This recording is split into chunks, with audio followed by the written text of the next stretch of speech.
അഭിപ്രായം പറയാനുള്ള സ്വാതന്ത്ര്യം 100% ഉണ്ട്. അത് ഞങ്ങൾ അംഗീകരിച്ചു തരുന്നു.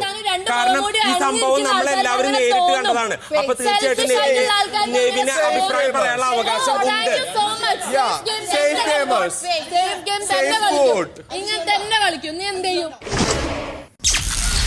രാവിലെ 10:45. അനുമോൾ, ഇന്ന് നടന്ന സംഭവത്തെക്കുറിച്ച് എന്താണ് പറയാനുള്ളത്?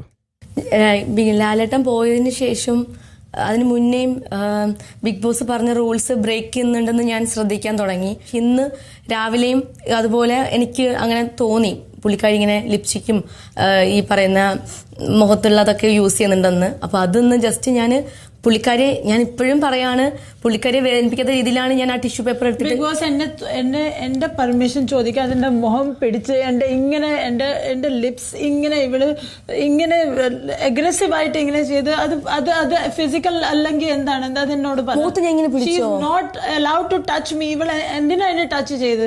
നിങ്ങൾ രണ്ടുപേരും തമ്മിലുള്ള വഴക്ക് നേരിട്ടും കണ്ടു, വീണ്ടും വീണ്ടും അതിന്റെ ഫൂട്ടേജും കണ്ടു. രണ്ടുപേരുടെ ഭാഗത്തും തെറ്റുണ്ട്. അതിന് എന്ത് നടപടി എടുക്കണമെന്ന് തീരുമാനിക്കാനായി ഇവിടെ ഒരു ബോർഡുണ്ട്.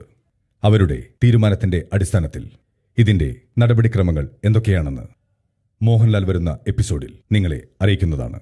ബിഗ് ബോസ് ഇപ്പം ഞാനത് നോക്കാൻ വേണ്ടിയിട്ടാണ് ടിഷ്യൂ പേപ്പർ കൊണ്ട് ടച്ച് ചെയ്തത്.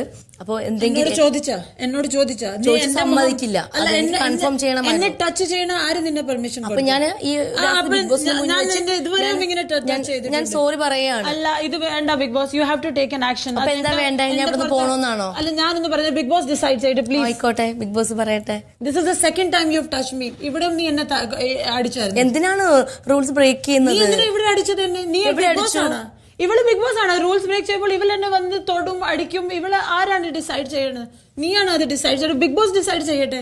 ഓൾറെഡി എനിക്ക് അതിന്റെ കോൺസിക്വൻസസ് കിട്ടുന്നുണ്ട്. ഞാൻ എത്ര പ്രാവശ്യം ബാൻഡ് ജയിച്ച്, എത്ര പ്രാവശ്യം ഞാൻ ടാസ്ക് ജയിച്ചിട്ടും എനിക്കൊന്നും കിട്ടിയിട്ടില്ല. അതെനി എഴുതാണ്ട് പണിഷ്മെന്റ് കിട്ടാത്ത. അത് ബിഗ് ബോസ് തരട്ടെ. നീ ആരാണ്? എനിക്ക് പറയാനുള്ള ഓപ്ഷൻ ഇല്ലേ? ഇല്ല, നിനക്ക് നമുക്കിവിടെ എനിക്ക് മാത്രമല്ല, ഇവിടെ എല്ലാവർക്കും പറയാനുള്ള ഓപ്ഷൻ ഉണ്ട്, അധികാരമുണ്ട്. ബിഗ് ബോസ് ഡിസൈഡ് ചെയ്യും. നീ എന്റെ മുഖം പിടിച്ചു, പിടിച്ചു. ഞാൻ എന്റെ ലിപ്സ് എന്തിനാ ഒരിച്ചത്? ബിഗ് ബോസ് ഞാൻ മുഖത്ത് പിടിച്ചിട്ടുണ്ടായിരുന്നോ? എനിക്കറിയില്ല. മറന്നുപോയി. ലിപ്സ് ഒരിച്ചില്ലേ നീ? എന്തോ ഒരച്ചു. ഞാൻ എന്താ, എനിക്ക് അത്രയ്ക്ക് ബോധമില്ല ഒരാളുടെ ചുണ്ട് പിടിച്ച് ഒരയ്ക്കോ വേണോ വേണ്ടേന്നുള്ളത്. ടിഷ്യൂ കൊണ്ട് നീ ടിഷ്യൂ ഞാൻ ടച്ച് ചെയ്തിട്ടേ ഉള്ളൂ. ഇങ്ങനെയാണോ നീ ഒരച്ചു? ഇല്ല ജിസേൽ, എന്തിനാ കള്ളം പറയണേ? ഇവിടെ ഗെയിം കളിച്ച് ഇത്രയും കയ്യിലും കാലിലൊക്കെ മുറിവ് പറ്റിയിട്ട് കരഞ്ഞിട്ടില്ല. അതുണ്ട്, ഞാൻ ടാസ്ക് ചെയ്യേണ്ട എനിക്ക് മുറിവ് വന്ന സാരമില്ല. ഒരു പെണ്ണ് എന്റെ മുഖം പിടിച്ച് ഒരയ്ക്കുമ്പോ എനിക്ക് ഇഷ്ടമല്ല. Without my consent you are not suppose to touch me. നീ ടച്ച് ചെയ്ത് ഞാൻ സോറി പറഞ്ഞല്ലോ. അല്ല, നീ എന്നോട് സോറി പറഞ്ഞില്ല, ഇപ്പം പറയുവാണ്.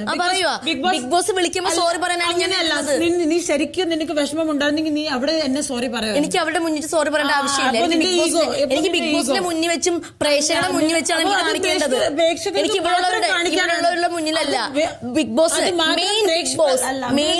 ഡ്രാമ ആണ്. നിങ്ങളെ കാണിക്കാൻ മാത്രം ഡ്രാമ. ഇവള് സത്യത്തെ സോറി ആയിരുന്നെങ്കിൽ ഞാൻ ഇത്ര നേരം കരച്ചിട്ട് ഇവൾക്ക് എന്റെ കരയുന്നത് അത് ഡ്രാമയാണെന്ന് എനിക്കറിയാം. അതിന് മാത്രം ഞാൻ പറയുമ്പോ ഡ്രാമ അല്ല. ഞാൻ ഒരു ദിവസം ഡ്രാമ ആണ്. ഈ കാര്യത്തിൽ നടപടികൾ തീർച്ചയായും ഉണ്ടാകും. ഞാൻ നേരത്തെ പറഞ്ഞതുപോലെ ശ്രീ മോഹൻലാലിന്റെ എപ്പിസോഡിൽ ഈ വിഷയം ഉറപ്പായും എടുക്കുന്നതാണ്. അതുവരെ നിങ്ങൾ തമ്മിൽ സംസാരിച്ച് ഒരു ധാരണയിൽ എത്തുക. ആ ദിവസം വരെ കാത്തിരിക്കുക. രണ്ടുപേരും ഇപ്പോൾ സമാധാനമായി പിരിഞ്ഞു പോകുക.